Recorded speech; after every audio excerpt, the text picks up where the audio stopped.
Hey guys, today we are in Genesis chapter 11. So we begin coming off this record that we read in chapter 10 about how everybody was multiplying, they were being fruitful, and they were supposed to be filling the earth, which means spreading out. But after you read all the genealogies of chapter 10, we get this uh-oh moment in chapter 11. They're being fruitful, they're multiplying, but they're not filling the earth. They're not spreading out. So we jump right into chapter 11, and it tells us the whole earth had one language and the same words, which makes sense. If all of mankind starts with one man and one woman, Adam and Eve, there would only be one language. And as the people migrated from the east, they found a plain in the land of Shinar and settled there. Notice this as they come away from the boat and they're heading towards the east. They come upon a flat spot and they call it Shinar. Shinar is what we would call Babylon today. So it would be the Iran, Iraq area of modern day. But notice it says they settled there. They didn't continue to go on, they didn't continue to spread over the earth. Now the population is growing and growing, but yet they're coming into one place, into the country of Babylon. And they said to one another, "Come and let us make bricks and burn them thoroughly." And they had brick for stone and bitumen for mortar. Notice this, that they come to a place and they're going to build something. One, they're using bricks, which means it's very strong. Two, it's made with bitumen or pitch, or also known today as asphalt. So what's interesting is they're building a building that is strong and it is waterproof. Bitumen is the same thing that Noah uses to make the ark waterproof. It's the same thing that Moses' mother used to put on the bottom of the basket so that her son would stay waterproofed and would float down the Nile River to be rescued by Pharaoh's family. So here, all of mankind, they disobey God, not fill the earth, and now they're building something that is strong and waterproof. But it goes on, it says, and they said, "Come, let us build ourselves a city and a tower with its top into heaven." So now they're building a city, they're going to stop, they're going to stay there, and they're building a tower that the top would be in the heavens. This doesn't mean that they were building a tower to the heaven in which God remains. This is the word heavens as an atmosphere. They're building it high up into the sky. Why would they do this? This is because they are not trusting in God's promises. He told them to spread out. They didn't spread out. They doubled down and said, "We're going to build a city. We're going to build a permanent place to stay here. And we're going to build a tower that goes up to the clouds." Because why? Because they didn't trust that God would not flood the earth again. If God flooded the earth again, they would need something strong and waterproof to withstand a flood that they could go to the top to rescue themselves. So we can already see here, coming off of the ark and multiplying, there is sin after sin after sin that these people are committing. And notice this in verse 5, it says, "And the Lord came down to see the city."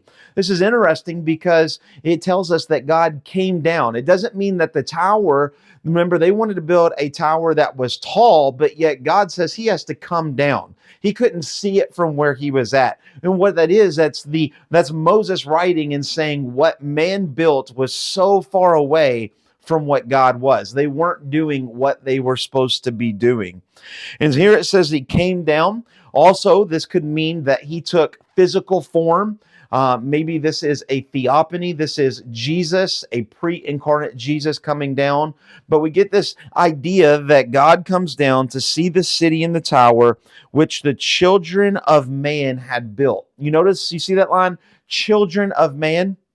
In the Hebrew, this would say the children of Adam, the children of Adam. And so this is telling us that these are the children of Adam. This is telling us this is a sinful event. They're acting like Adam. They're acting like the sin of Adam. They're not paying attention to God. And God said, behold, they have one language. They're doing not what they're supposed to be doing. And so what happens? He is going to split them up. So the Lord dispersed them from all over the face of the earth, and they left off the building of the city. So here, God is dividing the people. He's dividing them linguistically by language and geographically by language. So yesterday, when we read the genealogy of people of where I said, hey, some of these are from India, some of these are from, now this is where they're going, right? This is what God is doing. And it's very interesting because almost all modern day linguists that are not even Christians would say that all of language was derived from one language. It's near impossible to create a language because of the systematic approach that goes to a whole system of words. And so almost everybody that knows language today says it comes from one language, thus proving the Bible to be true. And so he scatters them around. Verse 9, it says, therefore its name was called Babel, because there the Lord confused the language of all the earth. And so here we can see that God changes their language. He moves them around the world. And then for the rest of the chapter, we get Sham's descendants. This is a good part of Luke chapter 3 that we've been talking about. And it tells us not only the people, how long they live, but there's a couple things. In verse 26, we can see that Terah followed Abram. This will be Abraham that we will see in the very next chapter.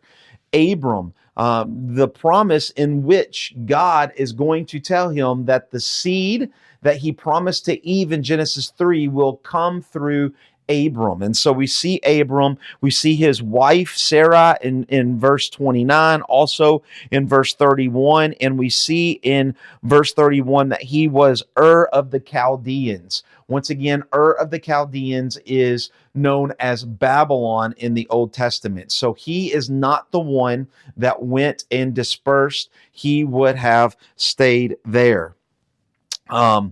And so what's interesting, you would ask yourself, where is Jesus here in the Tower of Babel?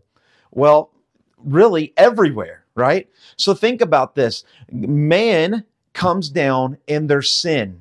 And in their sin, they're separated, and God comes down from heaven to separate them, right? And so we can see a picture here of Jesus coming down because of our sin and not separating us, but bringing us back together, right? What man separated in sin, Jesus came down to bring back together. But also there's another part that we see. We noticed in verse 9, it says, therefore the city was called Babel. The word Babel is used in the Old Testament over 200 times. Every other time in the Old Testament that it is used, it is translated to the word Babylon. What's interesting is if you think about it and you read, Babel was a city that was destroyed and was dispersed.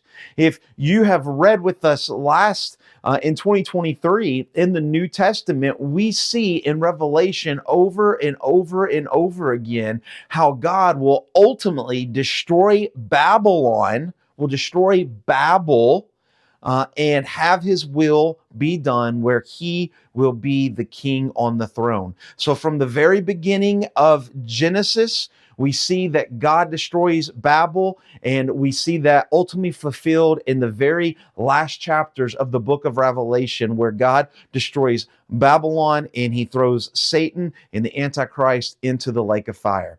Hope that makes sense. We will see you tomorrow in chapter 12. God bless.